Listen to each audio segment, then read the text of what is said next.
fly over these areas that are burned to the ground, you'll see in the midst of 20 homes that are just totally destroyed, one home sitting there because it had the right roof on it. Yes, and by the way, if you notice you fly over in a helicopter, those places with good roofs, they didn't burn. It's the right materials. Yeah. Joe Biden's recent comments are alarming. The average person isn't supposed to know that the U.S. and Chinese military have been testing field-ready ground and space-based DEWs or directed energy weapons for at least a decade. Instead, we are supposed to sit down and shut up and believe it is a Jewish space laser conspiracy theory. Can you tell me why so many people that support Donald Trump love conspiracy theories, including yourself? About Jewish space lasers. Tell us about Jewish space lasers. Why don't you go talk about Jewish space lasers, and really, why don't you off? How about that? According to the U.S. Government Accountability Office, directed energy weapons can produce force that ranges from deterrent to damaging to destructive. Many countries, including the U.S., are researching their use. Different types of electromagnetic energy have different properties. High-energy lasers produce a very narrow beam of light, usually in the infrared to visible region, and are typically used on one target at a time. The beam can be pulsed or continuous, generating a power output of at least 1 kilowatt. This output is 200,000 times greater than a typical laser pointer and is capable of melting steel. These things pulse at different frequencies to optimize the damage. Evidence of a CCP satellite over Maui is known. There's 3 fires on the Maui Island. The first one that happened was on August 7 on the Olinda fire. That was a big one. And then what happened after that was the Lahaina fire. That was the nasty one that those people. And the third one was the Kula fire, which happened after the Lahaina fire. So there's three blasts and 2 satellites, basically. 3 shots and 2 satellites is just too much of a coincidence for it not to be a DEW, basically. As is the phenomenon of the lasers being unable to ignite the color blue. And also the blue factor, too. I calculate this as a near infrared or near spectrum, and that's why it's not damaging blue colors. That is overwhelming evidence that should be admissible in a court of law. In China, the CCP now is just releasing data on their petawatt lasers. They're doing petawatt laser bursts on a laser that fits on a lab table. It's not a very big laser, basically, but when you have lasers of this energy, it's just instant damage.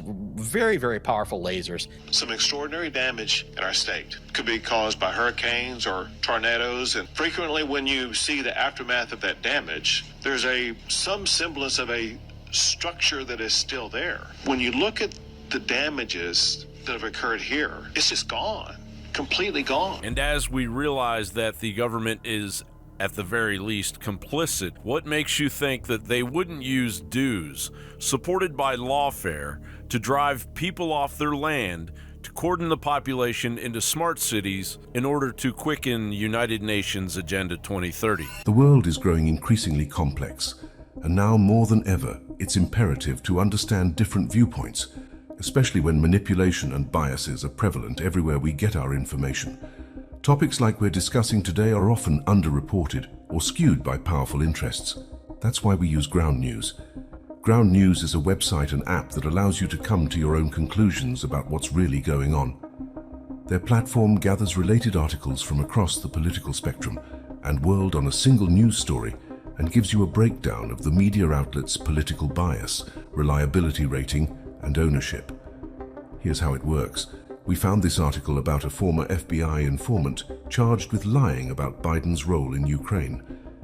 We can see that over 240 news sources have been published on this, with the majority of sources coming from a left or center point of view, meaning this could be considered a blind spot if most of your news comes from the right.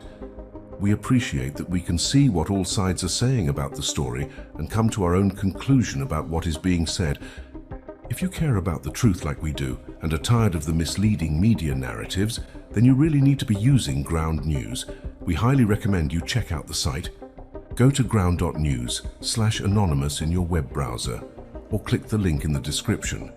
Right now you can sign up for less than $1 a month for a limited time or get 30% off their Vantage plan using the link in the description. Again, the link is in the description.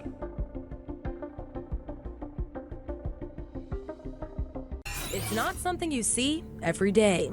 Oh, geez, it was, it went back and forth. At least, I would say 40 minutes to an hour. But for people living in Cape Coral, they've been seeing it a lot this week. It was really late at night. It was kind of around midnight. It was around midnight. And I was actually in my car. I was just getting home, and I saw it going back and forth with a laser beam, and it scanned over me multiple times, and it was just moving. It was scanning the whole area, every square footage, basically. When it came by, you could see the green laser light spread out, like it was mapping. We heard somebody was mapping the area, is what we were told. When you put the information Casey provided into the FAA website, it comes back with this information saying it's registered to Randigo LLC. But it's unclear who or what they're doing. We just want to know what's going on, why we're being scanned. Furthermore, wouldn't a covert satellite-based laser in concert with known weather modification technology capable of waging land theft and agricultural devastation benefit the Great Reset greatly by merely hiding behind the climate change narrative? So essentially what this public-private partnership that the WEF is pushing for is for every person's access to the internet to be tied to a digital ID or a government-issued ID, but presumably a digital ID just because of where government-issued ID programs are all going essentially around the world. People aren't necessarily going to consent to that unless they are made to believe that anonymity and privacy online are dangerous.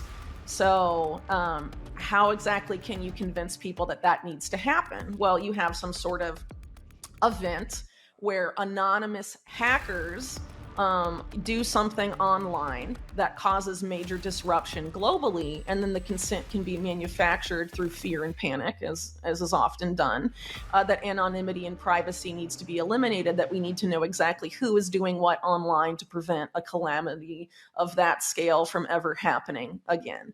And this is the exact solution that these guys have been cooking for a very long time. Hackers affiliated with China's People's Liberation Army have infiltrated critical services here in the U.S. It was actually a very shocking result to us that there's very few number of substations you need to take out in the entire United States to knock out the entire grid. Knock out the entire grid? That's correct. How many would it take to knock out, putting the entire country in a blackout? Less than 20. That report was from 2013, and it actually found the number was even lower, 9. Taking out just 9 critical substations could black out the whole country. This was a huge cyber attack in the panicked early days of targeting a $1.8 trillion government agency. The truth of it has never been reported. This is the Department of Health and Human Services, and on March 16, 2020, they were going to full remote work. Network operators had to adjust all their firewall and security settings to allow hundreds of thousands of new unknown connections into their network. So they had to scale down their security all at the same time. And that's when the attack struck. China's preparing for war with the United States. The strategy here is that they want to be able to invade Taiwan. They're worried that the United States will project military power from bases in Hawaii and the continental United States to Asia to defend Taiwan. And so what China's trying to do is to do these cyber intrusions, lay in wait, and at the right moment attack ports, attack water supply, attack energy supplies to prevent the United States from projecting military power forward. If you have an electric vehicle and you have the right equipment attached, you will be able to charge as you're driving. That dynamic charging is a pilot program, so at first it'll only work for the fleet of test electric vehicles. But the end goal is for the expressway to charge all types of EVs. And I think when this is done, this will be a leadership model for the rest of the world. And they're putting power cables under the road, but don't worry, they said it's coming to a road near you, and they're going to do it on regular roads, so you don't have to pull over and charge. You just drive down the highway while all that radiation, same stuff comes out of power lines, that it makes people sick on record. So we're charging at 131 kilowatts here at a DC fast charger, and up close to the cable, we're getting a little bit higher, but that's very close, EMFs. Meanwhile, this ties into it. Texas power plants have no responsibility to provide electricity. We have a nuclear power plant offline because a water pump froze. We have coal plants offline because equipment froze or the coal piles froze. We have some solar panels covered in snow. We have some wind turbines coated in ice. One woman in Texas filed a class action lawsuit against Texas power provider Griddy Energy after she was charged $9,500 for electricity during the week of the storm. A new CBS report has found that the U.S. government's watch list has now grown to 2 million people. And it has nearly doubled in size over just the last 6 years. In the wake of the attacks in Israel, border officials say they've seen a growing number of people on the FBI watch list trying to enter the country through the southern border. The figures show that in fiscal year 2023, CBP arrested a total of 154 non-citizens on the government's screening watch list. 151 of those individuals were arrested along the southern border. The numbers are up from 98 in the last fiscal year. The numbers represent a small fraction of all migrants processed at ports of entry. We are right now in a very dangerous moment in the world, a very unstable situation. News Nation has learned asylum seekers in New York City are going door to door looking for help on Staten Island. The New World Order would have us believe that a black swan event is an unfortunate event created by the Russians, MAGA domestic terrorists, or anonymous hackers, not a looming premeditated war game treasonous act by an establishment fueled by the insanity of a totalitarian eugenicist movement that is now careening off the tracks. But we also have to look ahead, because you know what? Our opponents certainly are. Right-wing extremists already have a plan to literally steal the next presidential election. And they're not making a secret of it.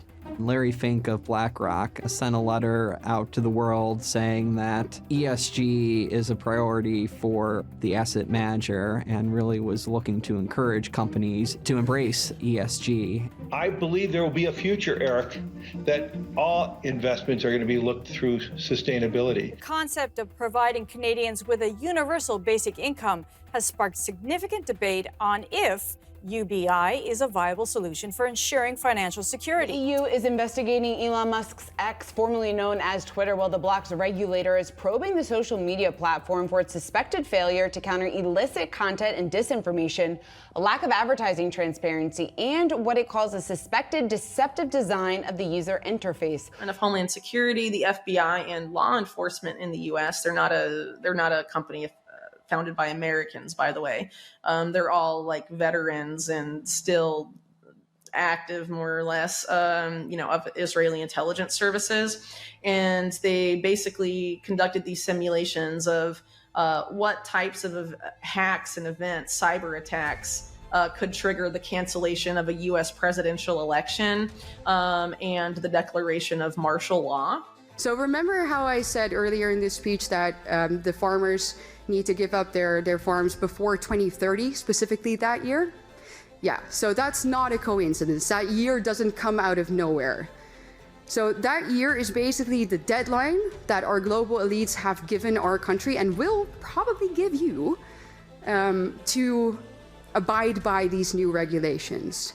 And that agenda is called the 2030 Agenda.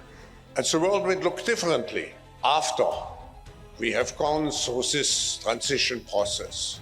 He's talking about us essentially giving up individual national sovereignty and giving up individual freedoms and turning over rule to experts. The Great Reset, the World Economic Forum, this whole agenda is to make it so we have no choice on some of the biggest questions of our lives. But all of this is happening because at these meetings like the World Economic Forum and the United Nations, they meet and they work with government corporate collusion to bypass democracy. In a simple sentence, the Great Reset is basically making the once free West copy the same model as one-party Chinese authoritarian rule. That is the Great Reset. They bypass democracy and impose stuff, and we get told what's happening. We don't get to vote on it. There's no hearings in Congress. There's no town halls. There's no switchboards lighting up for a big vote. None of it. We're just told. The car's gone. Your meat eating's going. Yeah. We're creating energy shortages.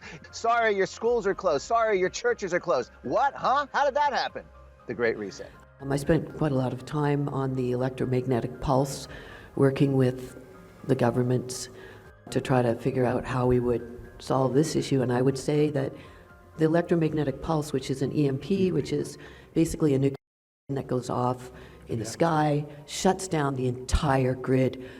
The very first strikes are high-altitude EMP attacks, frying electronics and power grids by creating an electromagnetic pulse of tens of thousands of volts per meter. The next strikes target command and control, as well as nuclear launch facilities. Land-based intercontinental ballistic missiles take about half an hour to arrive. Major cities are targeted, both because they contain military facilities and to stymie the enemy's post-war recovery.